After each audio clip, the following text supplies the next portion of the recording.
Na época, ele teve um problema com a igreja também, foi arrancado do posto dele. Culminou.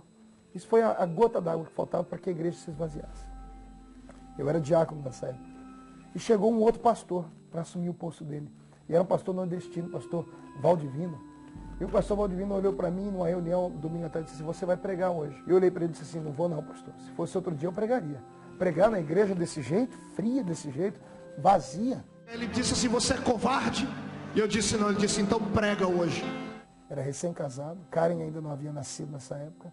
E eu falei para Edileuza, minha esposa: olha, você entra dentro daquele quarto e não saia, porque eu vou orar aqui nessa sala. Eu coloquei um gravador para tocar uma fita, enquanto aquela fita tocava uma música do pastor Vitorino Silva, não esqueço até hoje. Enquanto a música tocava, eu orei, eu com o joelho dobrado no chão, escorado com a minha testa no encosto do sofá, eu disse: Deus, o Senhor nunca me deixou sozinho, mas hoje eu preciso de uma experiência mais forte. Eu preciso saber que o Senhor está comigo mesmo. A oração não durou 5 minutos. Veio um vento do nada, bateu na minha testa, me jogou de costas para trás. Eu fiquei 45 minutos sem conseguir abrir os olhos. A sala foi inundada com uma glória, uma luz muito forte. Eu achei que eu estava morrendo. Eu me encolhi e disse: Deus, não me mata, Senhor. Fiz alguma coisa errada, pedi o que não devia. Foi quando a voz de Deus entrou dentro do quarto e falou comigo: eu te dou hoje um ministério de fogo para as nações. Onde você não for, a sua história irá. E através de ti eu levantarei um exército de jovens que vão se levantar para pregar a minha palavra.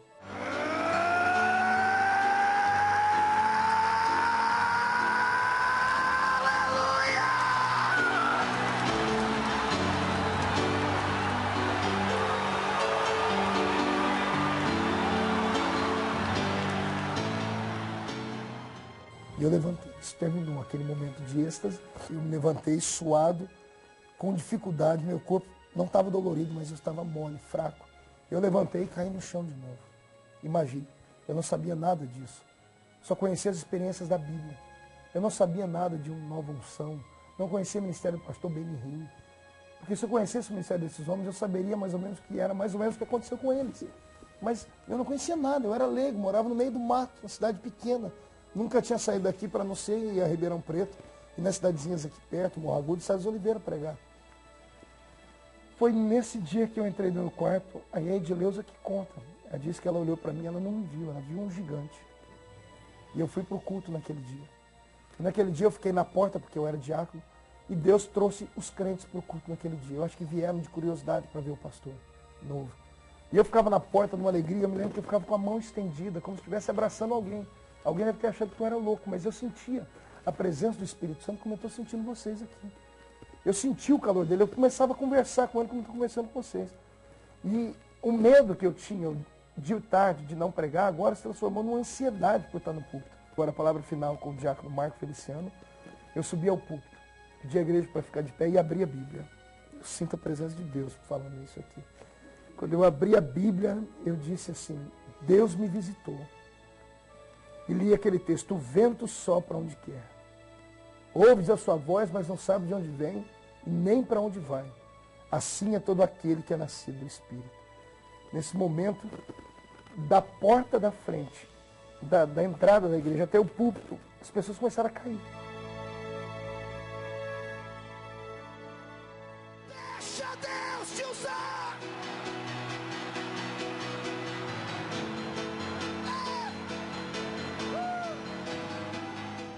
Eu não soprei, não joguei paletó, não gritei nada. As pessoas começaram a orar e começaram a tombar no chão. Nós terminamos o culto com mais de 100 pessoas caídas no chão. Gente foi batizada com o Espírito Santo, houve um quebrantamento muito grande. O pastor Valdivino anunciou de púlpito: amanhã, quarta-feira, nós temos culto lá na Avenida M. Esse culto foi na Avenida 11, que é a nossa sede, ou a subsede. Ele disse: lá na Avenida M, quarta-feira que vem. Na quarta-feira seguinte, a igreja estava entupida de gente. Todo mundo queria saber o que aconteceu na igreja no domingo, nem eu sabia explicar. E eu peguei o púlpito, abri a Bíblia e disse: Deus me visitou no domingo. E li o texto, não preguei. Quando disse Deus me visitou, começou a cair as pessoas para o chão de novo. E Deus trouxe um avivamento sobre a nossa cidade naquele dia. Foi um avivamento muito forte. Desse avivamento nasceram 2 cruzadas. Nós criamos 2 departamentos de cruzada, um aqui do córrego para cima da vila e do córrego para outro hemisfério na cidade. E essas cruzadas, nós começamos a abalar essa cidade. Fazíamos cruzadas, pregações ao ar livre. As pessoas começaram a vir, começou a ter muita manifestação de Deus. Foi quando eu comecei a pregar. As pessoas começaram a saber da história, os pastores começaram a me convidar. Aí o telefone não parava mais de tocar, inclusive era na minha casa, a gente não tinha sossego. Pouco antes de eu me casar, eu trabalhava numa empresa chamada Intercred. Nessa época eu tive vontade de ir para o seminário, cursar o IBAD, Instituto Bíblico de Pindamonhangaba. E eu pedi para algumas pessoas me pagarem os meus estudos. Eu estava quase conseguindo, não conseguia bem na verdade, mas eu sabia que eu ia ter que deixar tudo. Eu sabia que eu ia ter que deixar o trabalho para poder estudar. E como eu não saí da Intercred, a Intercred faliu. Uma empresa que emprestava dinheiro na cidade, Factor, representava o Banco Crefisul na época. Uma empresa que de vento em popa. A empresa faliu da noite para o dia, que ela deu prejuízo para a cidade toda. Ele falava de mim, mas Deus fala muito comigo, tem alguma coisa para mim, mas ele não entendia o que Deus queria dele.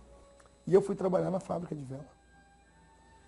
Então, mas e Deus falando comigo. Nessa época eu já tinha ouvido mais de 200 palavras proféticas acerca da minha chamada.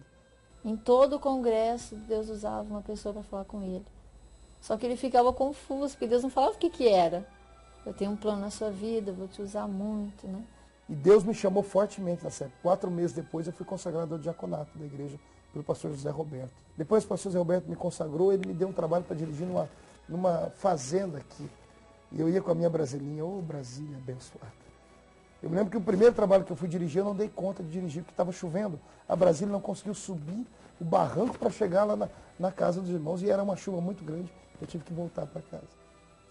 Então, eu trabalhava na fábrica de vela. Foi quando Deus me deu a chamada verdadeira, dizendo, deixa tudo. E eu não tive coragem. A fábrica, nós derretíamos 40 toneladas de parafina por mês. 40 toneladas de parafina por mês era vela para Dedéu. Muita vela. 40 mil quilos de vela por mês, produzido e vendido. A empresa ia de vento em popa. E de repente, do nada, a empresa faliu. Começou a falir. Eu saí dessa empresa e fui trabalhar numa outra empresa chamada Inteli. Ele chorava muito, ele ficava agoniado, porque ele não sabia o que fazia, que decisão tomava. E o senhor me chamando. Eu dizendo, senhor, o senhor fechou a Intercred, fechou a fábrica de vela, quero ver essa aqui fechar. Que é uma empresa que 50% ou 60% dela, na época, o faturamento ia para as estatais e já estava exportando. Então, é uma empresa que ia muito bem. Eu lembro que eu estava em casa, quando eu recebi o jornalzinho da cidade, no sábado, Inteli pede concordato. Quando eu li aquilo concordato, o Espírito Santo falou no meu coração, vai esperar. Jonas, você quer que eu afunde esse barco? Por causa da sua chamada. E ele falou assim, você está disposta a ser uma esposa de obreiro, de evangelista, não sei, o que Deus tiver para mim. Se Deus está tocando no seu coração, eu estou do seu lado, vou te apoiar. E todo dia eu falava para minha esposa, eu vou pedir as contas, vou pedir as contas. E ela, não, pode ir que eu estou contigo. Aí o dia ele chegou em casa, e falou aqui, eu pedi as contas. A gente estava almoçando, a Karen tinha 1 aninho, estava gatinhando. Eu olhei para a Karen e comecei a chorar. Estou desempregado. Quando eu falei isso, ela parou de comer, ela teve uma crise de choro. E eu comecei a dizer, mas você não falou, filha, que você estava comigo? Você acreditava em mim? Você falou que eu podia fazer isso? Ela, Marco, mas e agora quem vai pagar nosso aluguel? Quem que vai cuidar da Karen? Hoje nós não temos mais plano de saúde. Aquilo eu fiquei... Falei, meu Deus, como que nós vamos viver? A gente já ganha pouco, já não dá para nada. Ele não conhece nenhum pastor para ajudar ele, para convidá-lo, né? E chegou o dia. Intercred quebrou. Fábrica de vela fechou. Inteli em concordata. Alguns podem achar que é muita pretensão minha, achar que tudo isso aconteceu por causa de mim. Mas eu vejo isso acontecer na vida de homens que Deus tem uma vocação divina. Aconteceu com Jonas. Eu era o Jonas daquele barco. Eu me lembro que eu fui falar com o meu diretor financeiro na época, eu sou Roberto Tinassi. Ele era ancião da Testemunha de Jeová. E eu sentei e falei, senhor Roberto, eu quero que o senhor me despeça, eu preciso sair daqui. E ele falou, mas Marco, a empresa está vivendo um momento difícil, mas você é um rapaz inteligente, você tem um futuro promissor, as coisas vão acontecer, tenha paciência. Eu dizia para ele, senhor Roberto, eu não consigo mais ficar aqui. Ele falou, o que você quer fazer da vida? Eu disse, eu quero ser um missionário. E eu sabia que ele era de outra religião. Quando eu olhei para ele, o olho dele lacrimejou e saiu lágrima. Ele chorou. Ele falou, eu entendo isso. eu sou de outra religião.